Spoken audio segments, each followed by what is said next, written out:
Totoo naman talaga eh. Mayroong chance. Pero dapat nasa tamang opportunity ka.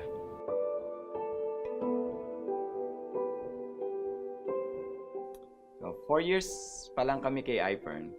And kagaya ng iba, no, the typical, we started na part-time. Ang inyong lingkod as dating teacher for 7 years and nagkaroon ng pribileyo naging manager po sa Shell for 9 years. The same po ni Juday, no? Na So, teacher din. teacher ako. Government teacher po ako. No, master teacher. Sa hirap ng buhay, sabi ko kay Up Joseph, mangarap ka naman. Oo. Yung dati, yung pangarap na yan, naalala ko eh. Kasi yung aking pagiging guro, hindi kagaya ng sa kanya na guro sa government, no? And yung sa akin, sobrang liit ng sweldo sa private institution for 7 years. So, nangangarap dahil sabi nga ni Mrs., mangarap. Ganyan. And humanap hanggang sa napadpad nga sa Shell, ang naging challenge naman is, ilan ang anak natin nun? Madami siyang anak eh. Apat na. Apat, going 5. Going 5. Na naalala ko lang na siya teacher, ako nasa Shell na, pero ang aking shift is panggabi. Kasi BPO siya, parang call center ba.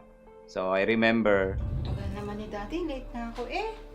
Ano gaya wala yan? Tagal-tagal naman ni Daddy, late na. Papasok pa. Ate, mga ate, ayos na ha. Kasi sasama ko kayo sa school. Get your bag.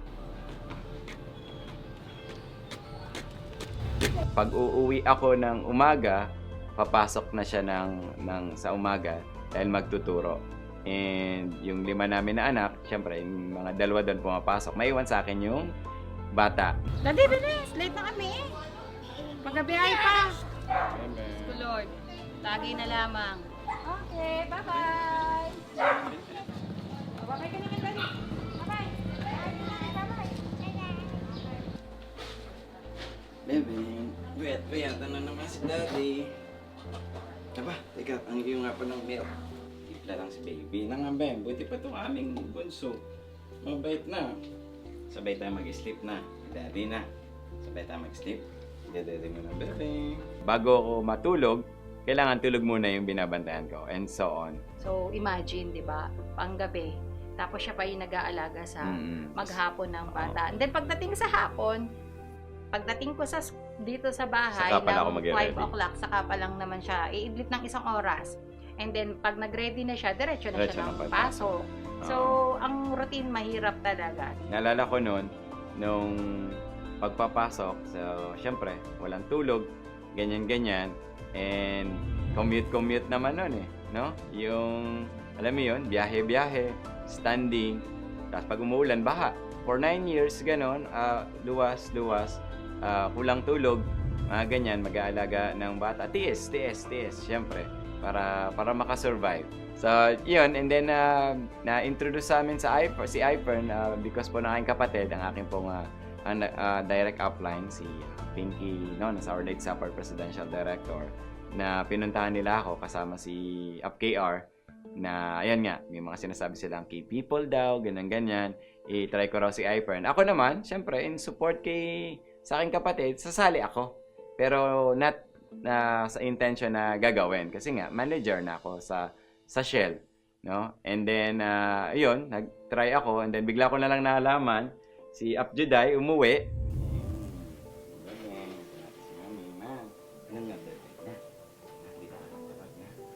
Hi! Hello, bebe! Mami, ano yan? Wala to.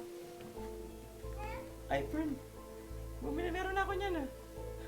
Umorder ka pa kay Pinky. Hindi mo naman sinabi eh. Inalok ako ni Pinky nito. Eh, sabi ko mukhang okay Meron na naman. ako eh. Meron na ako niyan. Eh, ba't hindi mo ako pinapainom nang nag-member ka pala? Inalok niya ako. So, ano nga yan? 3 yan, Daddy. Oh, tatatloy pa. Tama na isa. Isa lang. Isama na lang yung support lang nga ba? Support lang. Ako yung kauna-unahan actually na acne negative. Kasi nga, well, manager na ako. Manager na ako sa Shell. Akala ko, alam mo yun, parang kala mo, yun na yung makakapagpabago ng buhay. Nakakatuwa since si Abjuday sa pagtuturo niya, sa isang buwan, ilan yung napajoin mo? 40. Ginamit mo yung Oo, 60,000. Tinry ginamit namin ko. i-encash. Try encash yung 60,000 para ibili ng una naming car dito kay iPhone, yung Toyota Wigo. So, nagkaroon ng sasakyan, and then ako, tinry ko na rin na gawin si iPhone until November 2018. Nag-decide na ako mag-resign.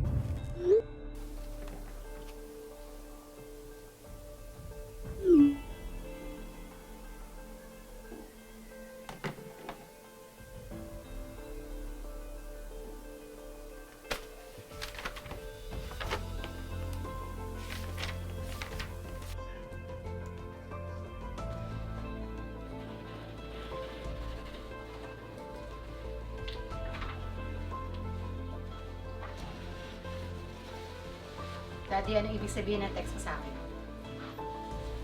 Hindi ka ba nag-iisip? Diyos ko, Lord. Ang dami mong anak. Naisipan mo mag-resign? Napapakain ko doon. Kaya ko ba na ako lang? Kaya yan. Sure lang ako na kaya. Kaya sa iPhone. Kaya nga ni Pinky. Kaya yan. Pag-aaralan ko lang din naman. Siguraduhin mo ha. Kasi 90,000 yung pagpapalit mo. Yung 100,000 kay iPhone, ang hirap abutin. Tapos gagawin mo consistent dapat yan. Kasi Kaya. madami tayong bayarin. Kaya yan sa iPhone. So, ang bilis nung pagbabago. Ang sabi ko dito talaga, libre talaga ang mangarap, pero kailangan talaga, yung Oo. pangarap, natatanaw mo, yung kaya mong marating. Noong November 2018 na nag-resign ako, yun naman yung time. Yun naman yung time na kumita ako ng nag-top distributor ang inyong lingkod, kumita ng 100,000. 106 or 105 yung kinita ko noon. And lagi na siyang 100,000. Lagi na siyang top distributor since November 2018 to date.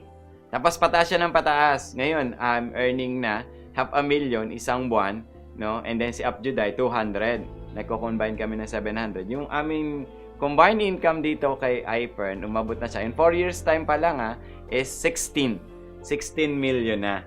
Si Abjuday naman, nakaipon na naman sa kanyang account para kami savings account kay iPhone Pag nag-uusap kami nila Sir Tom sa mga mentoring, so lagi niya nga sinasabi, sabihin mo sa misis mo mag-resign na rin, mag full time na rin para parehas kayo, mas sumabog talaga yung income. Even si kay Apinky sinasabi, si Apinky na yung nagsasabi kay Abjuday, Ate Judes, mag-ano ka na, full time mo na din yan. Yan ang ganyan. And kami ni Apinky, sabi namin kay Abjuday, pinapatawag ka ni Sir Tom. Kakasabi ka ni Sir Tom kasi yun nga, umabot na kami sa, nagtatalo kami, halos nag-aaway na kami na, sabi ko sa kanya, mag-resign ka na din, naman, kaya naman. And 500,000 na. As in, 500,000 na, I think for a year na gano'n na nangyayari. Ang laki na ng income. Sabi ko kay Juday, mag-ano ka na rin, mag full time ka na din.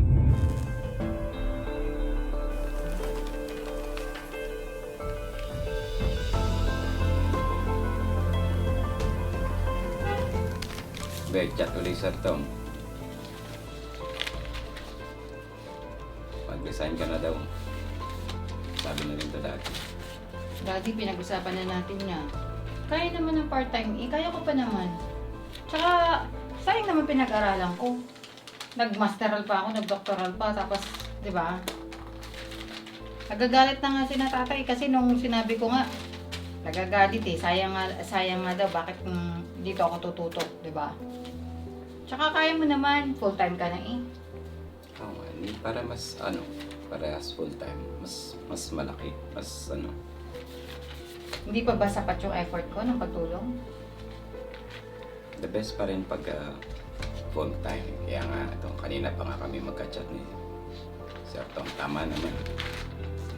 Consider mo. Sabi pa nga, kausapin kay. Si Pinky, gano'n na rin sabi. Oo, iniiwasan ko nga si Pinky. Galit na nga si Pinky, pero sana maintindihan nyo din ako. Kasi kaya ko naman. Lagi nga niya sinasabi, pinapatawag ako ni Sir Tom.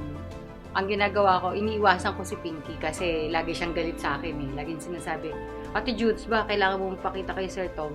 So, dahil alam ko na ang gusto ni Sir Tom ay full-time, si iFern. So, sa part ko naman bilang teacher, sabi ko, kaya ko naman ang part-time, nagagawa ko pa naman siya. So, pipilitin pa rin ako ni Pinky na sasabihin niya na, te, iba ang galawang full-time. So, eto, nag-aaway na talaga kami, lagi kami nag-aaway. So, doon ako, pinag-isipan ko na kung na makipagkita kay Sir Tom. So, nung pumunta kami sa office ni Sir Tom, sakto, pinatawag talaga din kami. Nalaman ni Sir Tom na nandun ako. Di nung umakyat kami, kunentahan ako ni Sir Tom. Sabi ni Sir Tom, magkano bang kinikita mo sa DepEd? Hindi ba yan kayang kitain dito sa iFern? Sabi ko kay Sir Tom, sobra-sobra pa po ang kita ko. Kasi ang kita ko lang naman sa DepEd, 45,000. So, kaltas pa, 32 ang natatanggap ko. And then kay iFern, that time, nung kinausap ako ni Sir Tom, 437 yung income ko. 437,000. So, parang, bakit tayo mag-resign? Ano ang hino-hold back mo pa kay DepEd? Dahil ba sa magulang mo na ayaw pumayag? So, sabihin mo sa magulang mo, mas yayaman ka dito, mas matutupad mo yung pangarap mo para sa mga anak mo. So, nag-compute si Sir Tom, tinanong niya magkano ang pension na nakukuha sa iFern, sabi ko 2 million. That is age 60. Natawa siya. Sabi niya, isang taon nga lang kaya mo kitain ng 2 milyon. Baka nga 6 months kaya mo na eh. Sabi niya. So, ano pa? Ayun lang ang rason mo. So, parang doon ako nasampal na nauntog sa katotohanan na nga naman, ang laki-laki ng kinikita ko compare sa DepEd. Bakit ayaw ko pang i-give up ang DepEd? So, nag-give up ko lang yung DepEd. Nagpunta ako ng GSIS. Yun, na-compare ko na yung retirement ko. So, sa retirement ko, nakalagay doon na matatanggap ko ay 262,000 sa 16 years of service. And then, ang pension ko, sa 60 years old ako, is 14,555. Napamura ako. Doon ako talaga nag-isip. Sabi ko, my God, ito ba yung pinaglalaban ko? Yung para ba yung pagod ko doon sa trabaho ko, na sobra-sobra yung binibigay na pressure, na yung paperworks, tapos hindi lang paperworks yung mga kasama mo pa, di ba? Hindi naman lahat okay eh. So, anong nangyari doon? Sabi ko, this is it na talaga. Sabi ko sa kanya, sige, dire-diretso, tutuloy ko na si iFern. Ipo-full time ko na si iFern. Kasi hindi pala worth it yung pagod ko kay DepEd.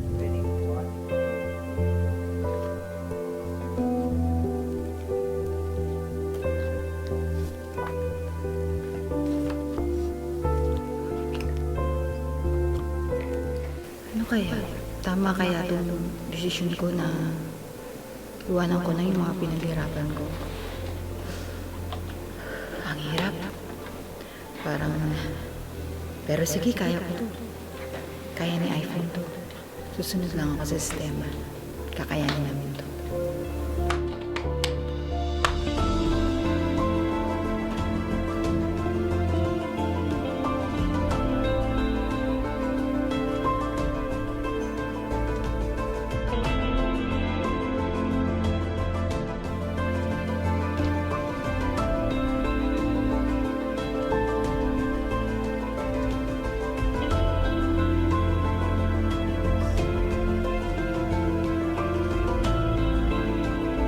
Sabi nga, lakihan ng pangarap. After ng Wigo, sabi ko sa kanya, ano ba? Pwede pa ba tayo? Pwede pa ba tayong mangarap na mas malaki? Tapos sabi niya, mag-resign daw ako. So, para kayanin namin. Para kasi kapag full-time, so, mas malaki yung income. So, nag-decide ako na mag-resign, pero dumaan muna ako sa depression. Kasi syempre, passion ko to eh. Sabi nga nito, kung hindi ka naman magtatagumpay, nandito lang ako. Sabi niya, pwede ka naman din bumalik sa pagtuturo kung talagang decided ka na gusto mo talaga magturo. Or, mas maganda kaya, di ba, na magtayo ka ng school. Bumili ka ng school. Di ba? Mas magandang pangarap yun. Yun ang sabi niya sa akin. Nakakatuwa that yung nag-full-time na si Apjuday, ang nakaraan, I think last year na na-kick off, meron kami na award na Power Partner Couple Award. Yung combined income namin, I think is nasa 6 million. Nasa 6 million as in super na realization nga na tama talaga yung sinasabi ni Sir Tom. Oo, doon Full time na doon namin ko ginagawa. nakita talaga ano yung sinasabi ni Sir Tom na yung pension ko na 2 million. Nakuha ko Kaya doon. kuhanin ng So, Sir Tom. ayan. So, ayan nga yun. 2.2 million pa ngayon. Mm-mm. So, talagang sabi ko, oo nga talaga. Talagang dapat ay noon pa. Oo, noon pa, nag-start Like- na ako. Hindi na sana ako nang hinayang naiwan yung trabaho ko kasi iba talaga 360 degree ang pagbabago sa buhay mo. And ayun, sobrang pasasalamat at nahirapan kami actually no, na makapagpa-approve na sasakyan na kukunin namin. And ayan, merong instruction si Sir Tom or sinuggest niya na hingin ng upline support. Si Apinky patay na. Hindi naman pwedeng humingi ng upline support sa himlayan. Buti na lang, hindi lang yung posisyon niya yung pinamana.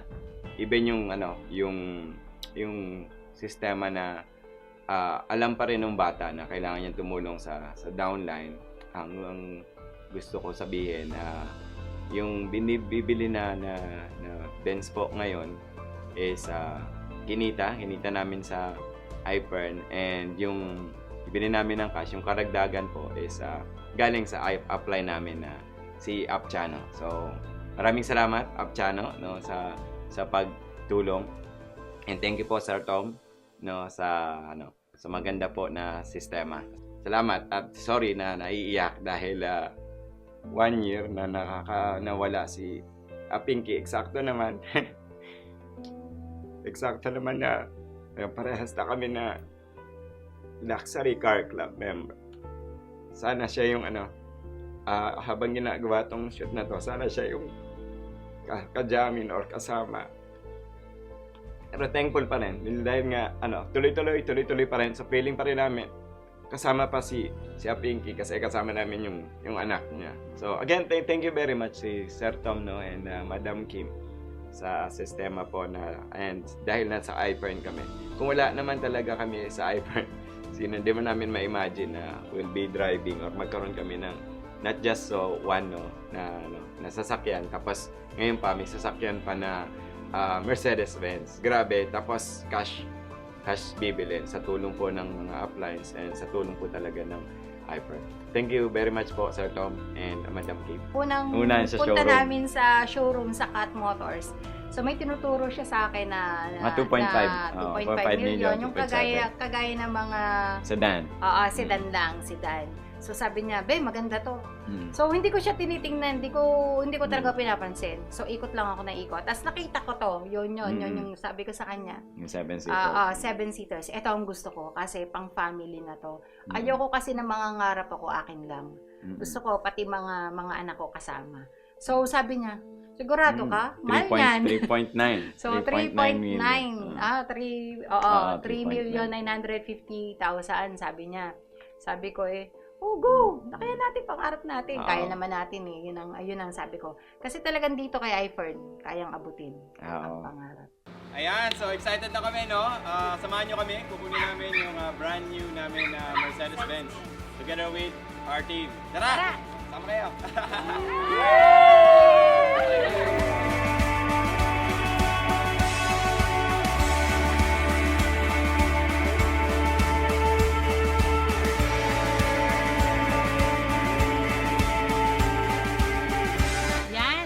Kami ngayon sa SLEX na total and then inintay lang namin yung iba naming kasama na members na talaga excited na kami talaga na makita yung aming Mercedes-Benz. Ito na yung mga kasama ko nandito sila sa loob. Yan, see you. Andito na kami, no? Excited na, no? Para makuha ang aming brand new Mercedes-Benz. Tara! Pasok tayo. Pasok tayo.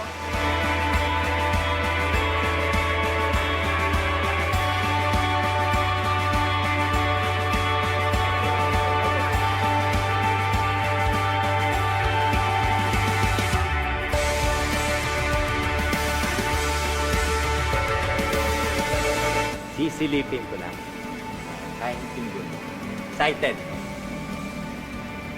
Yun. Grabe. Oo, up. Ang ganda ng ribbon. Power. Power yung ribbon.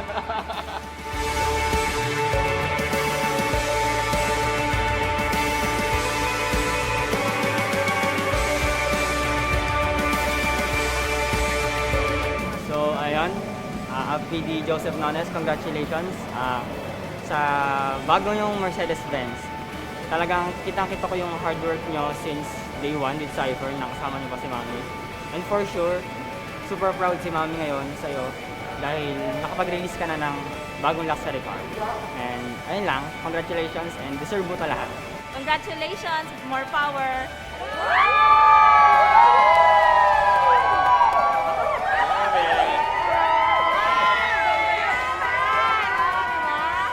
Thank you. Grabe. Grabe, Mercedes-Benz. Congratulations, power couple.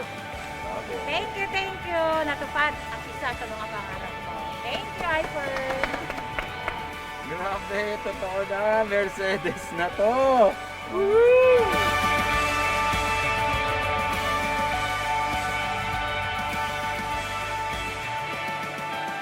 Congratulations, PD Joseph Nones! Yan, ako sobrang nagpapasalamat dahil sobrang pinapakita mo sa Hyper Nation and to all the, sa group na yung business na to can really be done as a family business. Congratulations, and I'm very sure that Upline Pinky Nones is very, very proud of you. So, congratulations, SPD ka na, encoding na lang. We love you kay Joseph. Congrats! Thank you, congratulations!